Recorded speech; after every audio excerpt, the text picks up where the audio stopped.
Hello everyone, आज हम आपको भगवान की मर्जी की कहानी सुनाएंगे। एक आदमी मंदिर में सेवक था। उसका काम मंदिर की साफ सफाई करना था। भक्तों और श्रद्धालुओं द्वारा दिए गए दान में थोड़ा बहुत उसे मंदिर के पुजारी द्वारा दे दिया जाता। इसी से उसकी गुजर बसर चल रही थी। वह अपनी ज़िंदगी से बहुत परेशान और दुखी था। मंदिर में काम करते करते वह दिन भर अपनी ज़िंदगी को लेकर शिकायतें करता रहता। एक दिन शिकायत करते हुए भगवान से बोला, भगवान जी, आपकी ज़िंदगी कितनी आसान है। आपको बस एक जगह आराम से खड़े रहना होता है। मेरी ज़िंदगी को देखो, कितनी कठिन ज़िंदगी जी रहा हूँ मैं। दिन भर कड़ी मेहनत करता हूँ, तब कहीं 2 जून की रोटी नसीब हो पाती है। काश मेरी ज़िंदगी भी आपकी तरह होती।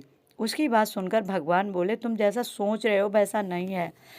मेरी जगह रहना बिल्कुल आसान नहीं है। मुझे बहुत सारी चीज़ें देखनी पड़ती हैं और बहुत सी व्यवस्थाएं करनी पड़ती हैं।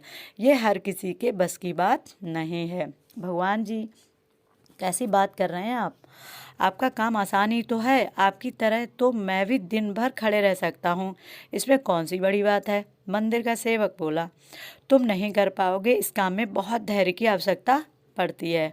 भगवान बोले, मैं ज़रूर कर पाऊँगा। आप मुझे एक दिन अपनी ज़िंदगी जीने दीजिए। आप जैसा बताएंगे मैं वैसा ही करूँगा। मंदिर का सेवक जिद करने लगा। उसकी जिद के आगे भगवान मान गए और बोले, ठीक है, आज पूरा दिन तुम मेरी ज़िंदगी जियो। मैं तुम्हारी ज़िंदगी जीता हूँ, लेकिन मेरी ज़िंदगी जीने के लिए तुम्हें कुछ शर्तें माननी होंगी। मैं हर शर्त मानने को तैयार हूँ, भगवान जी। सेवक बोला, ठीक है। तो ध्यान से सुनो। मंदिर में दिन भर बहुत से लोग आएंगे तुमसे बहुत कुछ कहेंगे। कुछ तुम्हें अच्छा बोलेंगे तो कुछ बुरा। तुम्हें हर किसी की बात चुपचाप एक जगह मूर्ति की तरह खड़े रहकर धैर्य के साथ सुननी है और उन पर कोई प्रतिक्रिया नहीं देनी है। सेवक मान गया। भगवान और उसने अपनी ज़िंदगी एक दिन के लिए आपस में बदल ली। सेवक भगवान की जगह मूर्ति बनकर खड़ा हो गया। भगवान मंदिर की साफ सफाई का काम निपटा कर वहाँ से चले गए।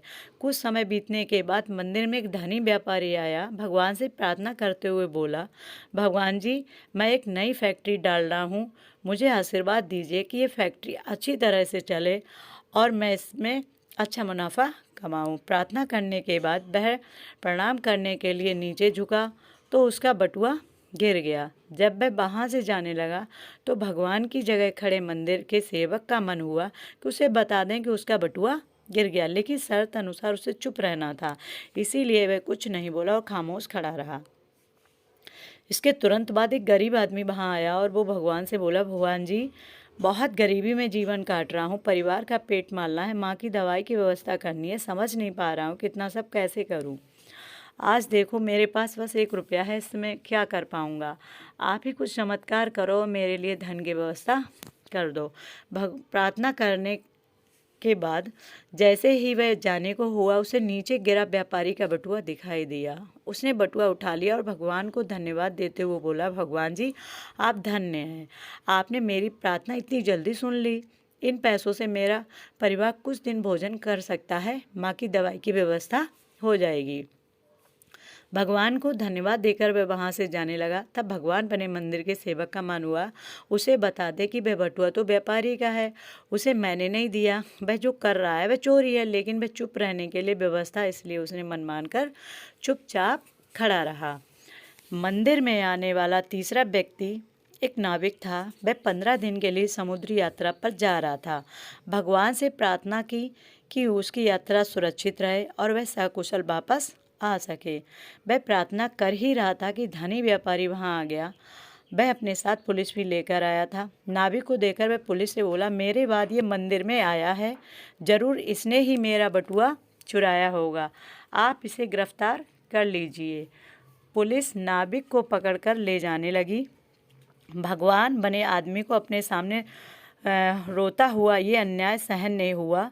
शर्त अनुसार उसे चुप रहना था, लेकिन उसे लगा कि बहुत गलत हो चुका है। यदि अब मैं चुप रहा तो एक बेकसूर आदमी को व्यर्थ में ही सजा भुगतनी पड़ेगी। उसने अपनी चुप्पी तोड़ते हुए कहा, आप गलत व्यक्ति को पकड़कर ले जा रहे हैं। ये बटुआ इस नाविक ने नहीं, बल्कि इसके पहले आए गरीब व्यक्ति ने चुराया है। मैं भगवान हूँ और मैंने ये सब देखा है। पुलिस भगवान की बात कैसे नहीं मानती। उनकी बात मानकर उन्होंने नाबुक को छोड़ दिया और उस गरीब आदमी को पकड़ लिया जिसने बटुआ लिया था। शाम को जब भगवान वापस आए तो मंदिर के सेवक ने पूरे दिन का वृतांत सुनाते हुए उन्हें गर्व के साथ बताया कि आज मैंने एक व्यक्ति के साथ अन्याय होने से रोका। देखिए, आपकी ज़िंदगी जीकर आज मैंने कितना अच्छा काम किया है। उसकी बात सुनकर भगवान बोले, ये तुमने क्या किया?